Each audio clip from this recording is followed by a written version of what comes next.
नमस्कार, आप देख रहे हैं फ्रंटलाइन 24 और मैं हूं आपके साथ नेहा झा। अभी हमारे साथ स्टूडियो में मौजूद हैं फ्रंटलाइन 24 के संपादक श्यामानंद मिश्र जी। हम इनसे बात करेंगे एक बार फिर निकाय कोटे से एमएलसी चुनाव जो होने जा रहा है मधुबनी में उसके बारे में। निकाय कोटे से जो एमएलसी चुनाव होने जा रहा है उसका कल नामांकन हो चुका है और आपको बता दें कि 4 प्रत्याशी एक साथ नामांकन करवाए थे, जिसमें दलीय और निर्दलीय दोनों प्रत्याशी थे।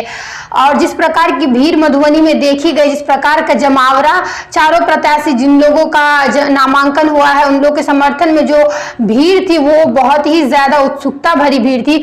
सर, क्या लग रहा है आपको ये भीड़ देख के कि किस प्रकार की स्थिति है?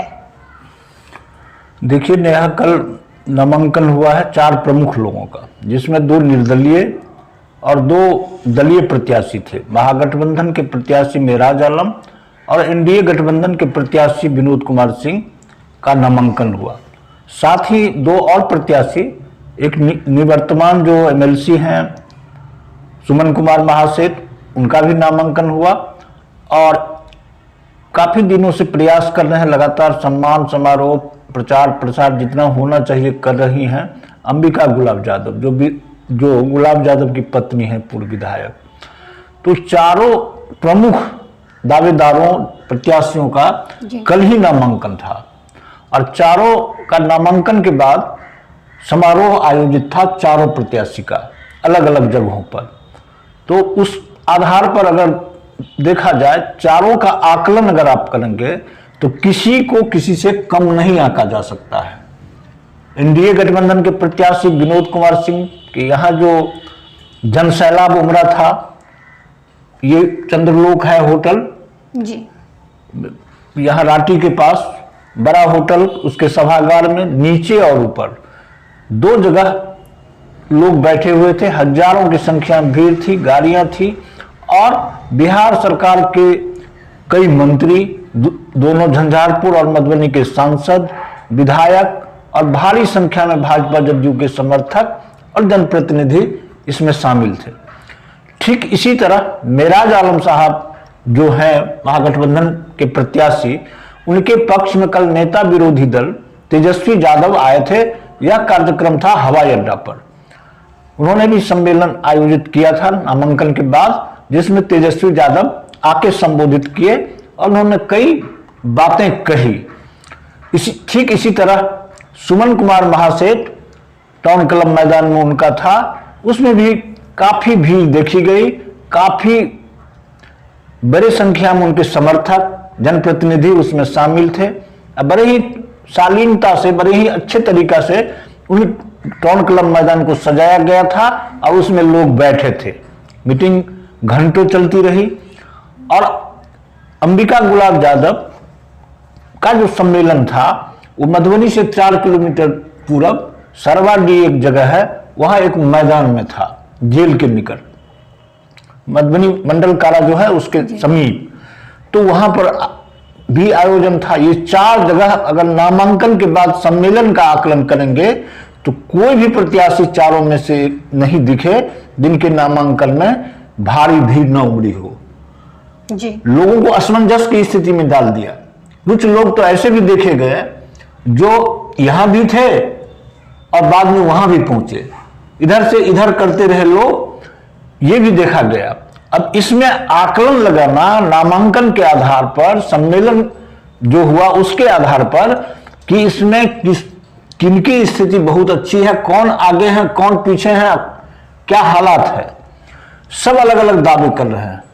विनोद सिंह जो पूर्व एमएलसी भी रहे हैं, अभी वर्तमान में प्रत्याशी हैं, जदयू के कद्दावर नेता माने जाते हैं, उनके पक्ष में नेता, मंत्री, सांसद सारे लोग तो आए ही थे, जनप्रतिनिधि भी उसमें कम नहीं दिखे जी। गुलाब यादव के यहाँ जो मीटिंग थी, सम्मेलन था, उसमें भी भारी संख्या में लोग उमड़ पड़े थे और सुमन महासेठ, मेराज आलम के यहाँ सम्मेलन में भी लोगों की काफी भीड़ देखी गई। उस आधार पर अभी आकलन करना बहुत ही मुश्किल है।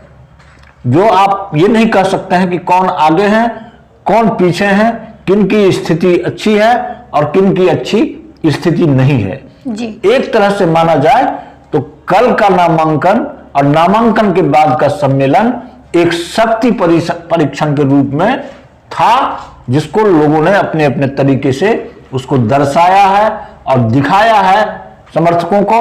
और भारी इतना ही नहीं, काफी उत्साहित दिखे लोग, समर्थक जितने थे काफी उत्साहित दिखे। ये स्थिति कल के नामांकन में था।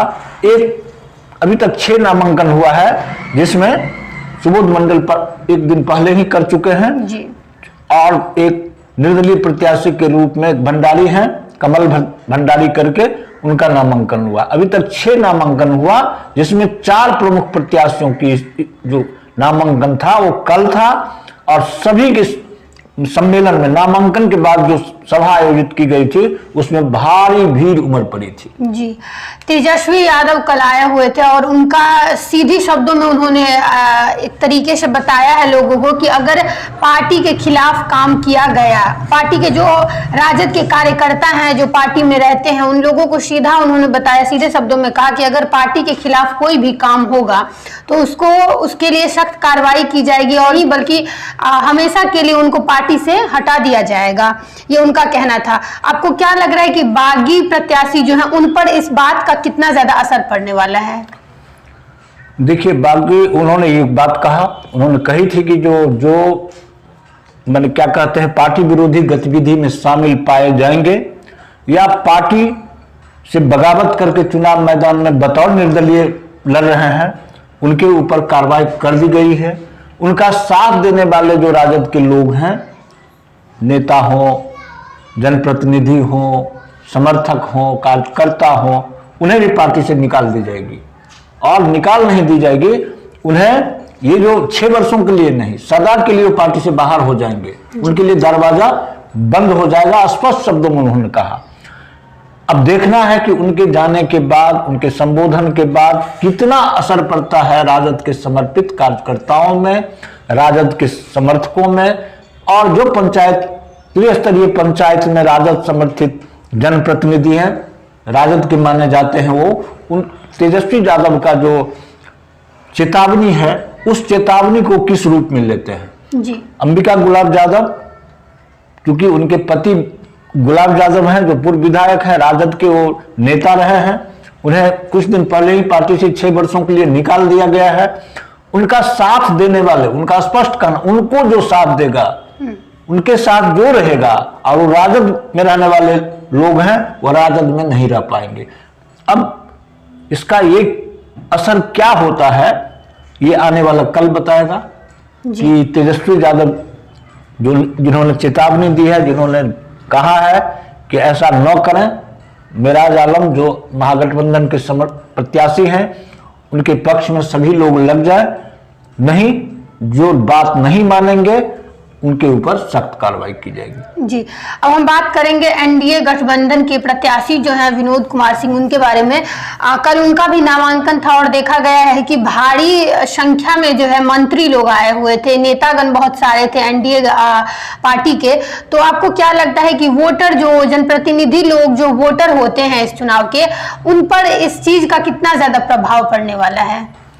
देखिए, उनके साथ भी समस्या है ये कि सुमन कुमार महासेठ अभी निवर्तमान एमएलसी हैं और वो भी चुनाव लड़ रहे हैं जी। वो भी बागी बन के चुनाव लड़ रहे हैं, भाजपाई हैं वो जी। लेकिन उनको टिकट नहीं मिला। गुस्सा में आकर या लोगों के समर्थन को देखते हुए अपने समर्थकों के आग्रह पर उन्होंने चुनाव मैदान में अपना नामांकन कर दिया है, चुनाव मैदान में उतर चुके हैं। अब आप बता रहे हैं कि कल जो नेता आए थे, सांसद आए थे, मंत्री आए थे और भारी भीड़ जो एनडीए गठबंधन के सम्मेलन में उमड़ी थी, उसका कितना असर मतदाताओं तक पड़ेगा जी। वहां तक पहुंचेगा, कितना दिखेगा वो, तो ये भी वक्त की बात है। वैसे एनडीए गठबंधन के सारे नेता, मंत्री, सांसद इस चुनाव को काफी गंभीरता से लिए हैं। कल जो उन लोगों का संबोधन हुआ है उसमें यही स्पष्ट हुआ। संजय झा जो जल संसाधन मंत्री हैं, काफी पकड़ है उनकी और मिथिलांचल के अभी एक कद्दावर नेता माने जाते हैं, तो उन्होंने इस चुनाव को एक काफी गंभीरता से लिए हैं, चुनौती के रूप में लिए हैं, और उन्होंने बड़े ही तरीके से अपने कार्यकर्ताओं को, एनडीए गठबंधन के कार्यकर्ताओं को जमीन पर उतरने के लिए आग्रह किया है, मतदाताओं तक पहुंचने के लिए आग्रह किया है। कमोबेश यही आग्रह जितने नेता मंत्री थे, शीला मंडल थी, उन्होंने भी यही कहा है, लेसी सिंह जो प्रभारी मंत्री हैं उन्होंने भी यही कहा, अशोक यादव जो सांसद हैं, रामप्रीत मंडल जो सांसद हैं, रामप्रीत पासवान जो मंत्री हैं, सभी लोगों ने आग्रह किया है कि एनडीए प्रत्याशी विनोद कुमार सिंह को जिताएं, भारी मतों से जिताएं, क्योंकि भाजपा जदयू का गठबंधन है और भाजपा और जदयू का जो संगठन है वह काफी नीचे स्तर तक है, काफी मजबूत है। अगर भीतरघात नहीं हुआ, जो संदेह व्यक्त किया जाता है कि भाजपा पूर्ण रूप से विनोद कुमार सिंह के साथ रहेंगे या नहीं रहेंगे, इस पर संदेह है, लेकिन उन्होंने आग्रह किया है भाजपा के सारे नेताओं ने और जदयू के सारे नेता मंत्री ने कि आप सभी लोग मिलकर विनोद कुमार सिंह को जिताएं। उनके कहने का, उनके आग्रह का, उनके द्वारा जो संबोधन किया गया है उसका असर कितना पड़ेगा ये कुछ दिनों में आपको दिखेगा। अंतिम सवाल आपसे ये पूछना चाहूंगी कि कांग्रेस पार्टी से जो उम्मीदवार आए हैं सुबोध मंडल जी, उनका क्या स्थिति आप देख रहे हैं इस चुनाव में? देखिए, सुबोध मंडल, कांग्रेस पार्टी अकेले चुनाव लड़ रही है। अभी तक कांग्रेस बरसों बरस से लड़ रही थी राजद के साथ जी। सुबोध मंडल कांग्रेस पार्टी के प्रत्याशी जरूर हैं, लेकिन वो चुनाव लड़ने का उनका रणनीति क्या है ये कोई नहीं समझ रहा है, उनकी पार्टी के लोग भी नहीं समझ रहे हैं। माने जो उनका काम करने का तौर तरीका है यह समझ से परे है।